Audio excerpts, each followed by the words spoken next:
Okay, I've literally been filming all day today and I've been super nervous and I just keep getting so overwhelmed by everything I'm talking about. And okay, but we're gonna be real. We're gonna be 100% authentic right now. I am here chilling. Got my leopard pants on because I wanted to get into the vibe, and I just had a rinse too, so I'm feeling great. Let's just pull this back. Let me first start this by saying hello. Thank you for being here. It's so wonderful that you're here. I hope your day's been wonderful and I hope you're feeling great. Assuming that, judging by the title of this video, you're wondering, Ali, what the frick are you doing and where the hell are you? And so I just wanted to have a little bit of a chat with you guys and share some things, I guess just for my own recollection of this journey, as well as to maybe share some insights and things that can hopefully inspire and empower some of you. But I guess let's get straight into it. So firstly, where are you, Ali? If you can see, judging by the background, I am in a hotel.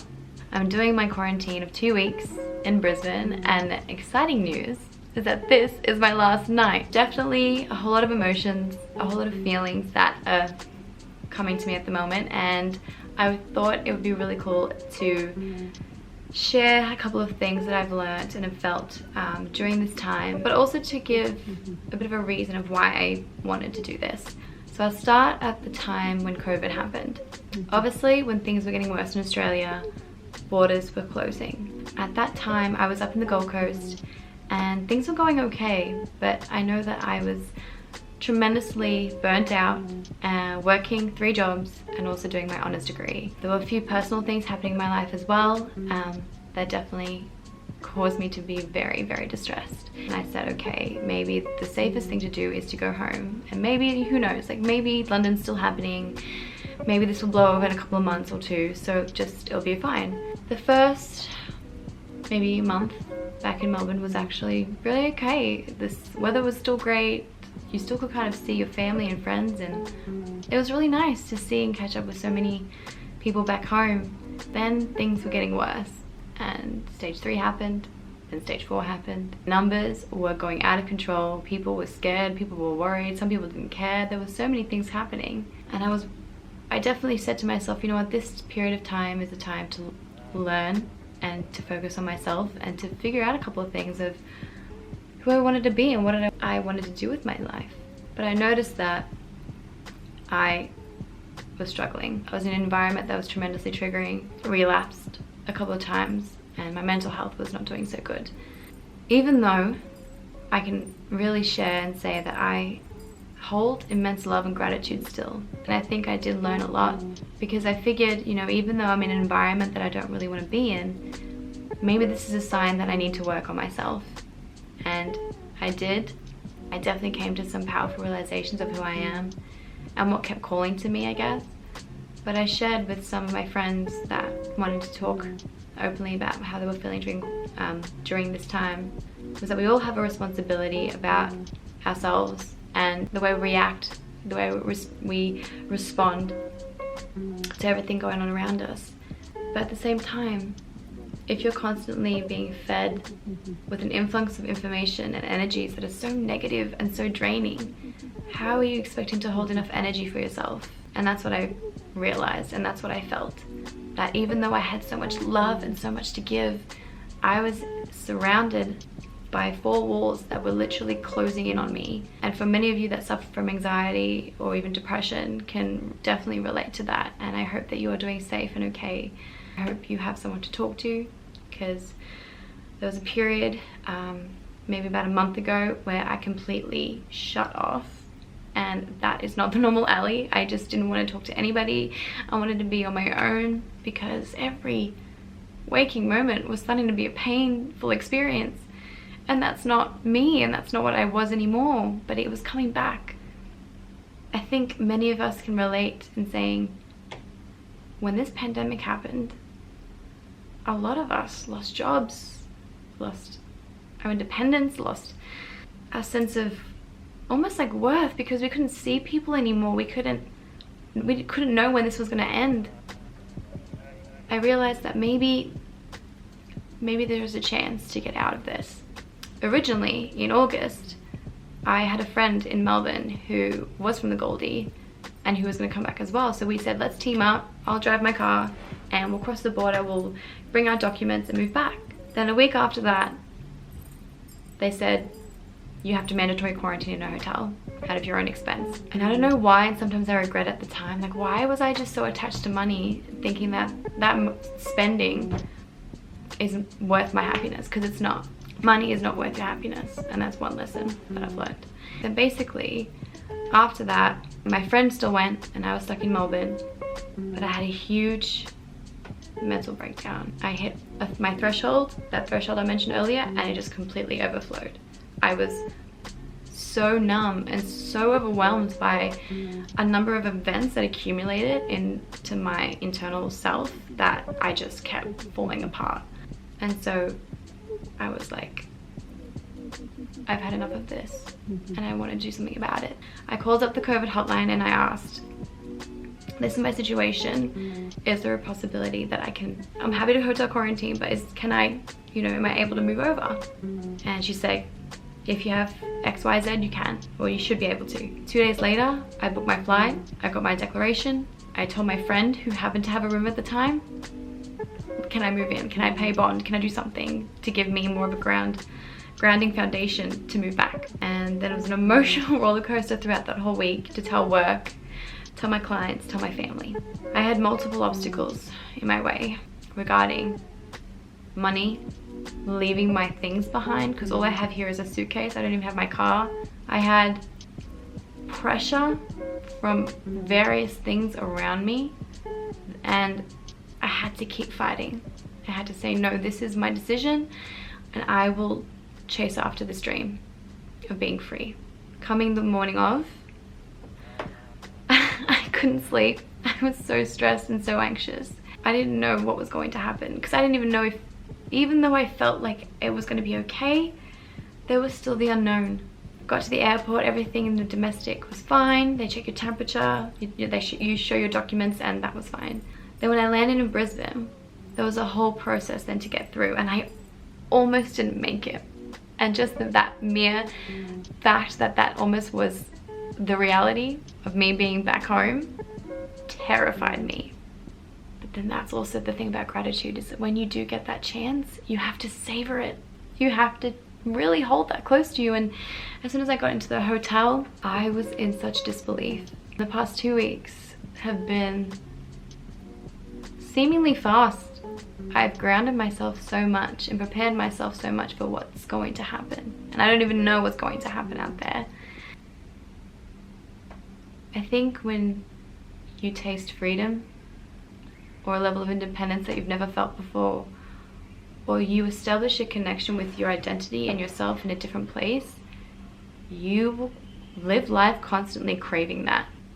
I think it's so important that if you are being called for something, to do something, whatever that is, go for it. Don't wait. Waiting is a burden. Waiting is time continuously flowing out of your hands, and anything can happen. But here I am sitting in front of you, about to start a new journey of my life. I call this a period of rebirth, of transformation, and 2020 was meant to be this year of flourishing, I called it. I was going to move to London, travel for a bit, do a new job, do a new life, but that didn't happen. Now I'm chasing another alternative purpose. When you are on that way to aligning yourself with your dreams and your goals, you feel different, and you feel almost like powerful, and you feel so capable. Someone that I shared this news with asked me, how did you do it? How did you let go of your anxieties, of things that were pulling you down, of grounding? How did you find your way out? How did you let go? And I said, when you realize that at the end of the day, all you truly have is yourself, your energy, your love, your heart, your beating body, this thing that I am, that you are, you realize the power that you do have to create a reality that you want. And yes, there are things externally pulling you and controlling you, and society's got its own rules and regulations, but each step that you take towards a connected future will be your biggest triumph. How many times do we all go, what if I did this? I should have done this. God, I wish I was that person. I wish I was doing what they were doing. Don't do that to yourself. Literally say to yourself that you can and you will. And I think I realized that I need to not be attached to all of this and to realize that I am fluctuating. I'm adventurous. I am simultaneous. I'm unpredictable. I am literally as unwavering, as wild as the ocean.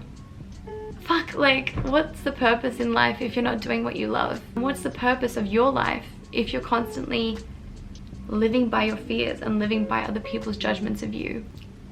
I am not perfect, and I'm still trying to figure this whole life thing out.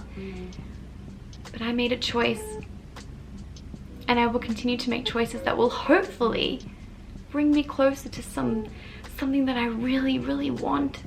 And that's always going to change. I mean, think about everything in life that we want that always changes.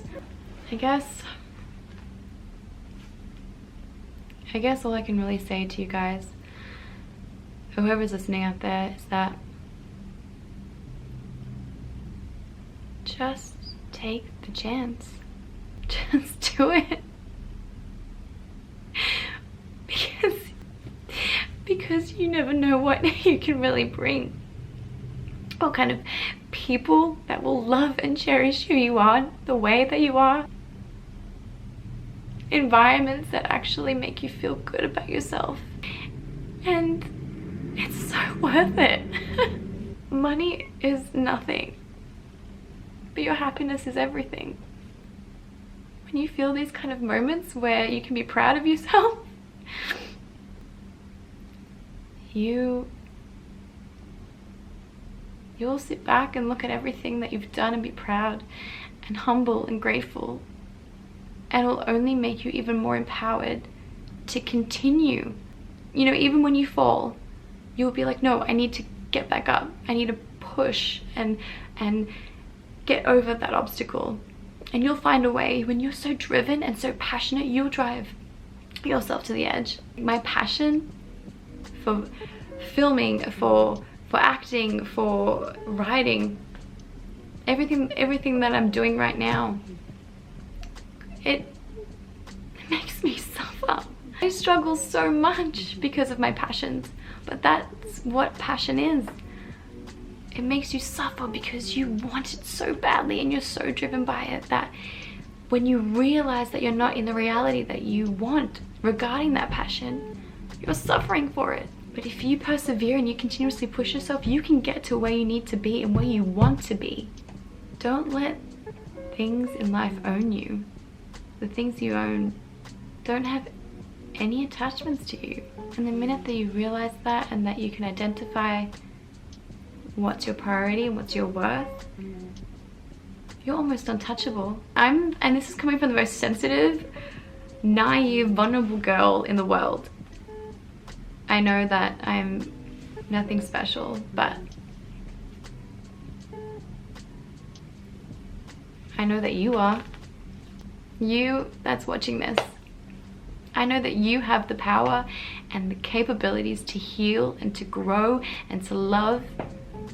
And I really hope that my journey can somehow, even in the slightest, empower you to do the same. Your dreams, or whatever calls to you, do it. Fucking do it. Because I think in life, you will regret not doing it than actually giving it a go and actually trying. Because at least you did. I have been babbling for too long. I hope that you all have a really good night, and I hope that you take this as a sense of change, because sometimes, yes, change is scary and unpredictable, but so is every waking day. Every day is uncertain, so you might as well make the most of it. Thank you for listening to me ramble. I am definitely looking forward to filming and creating more things, but I love you and thank you for everything.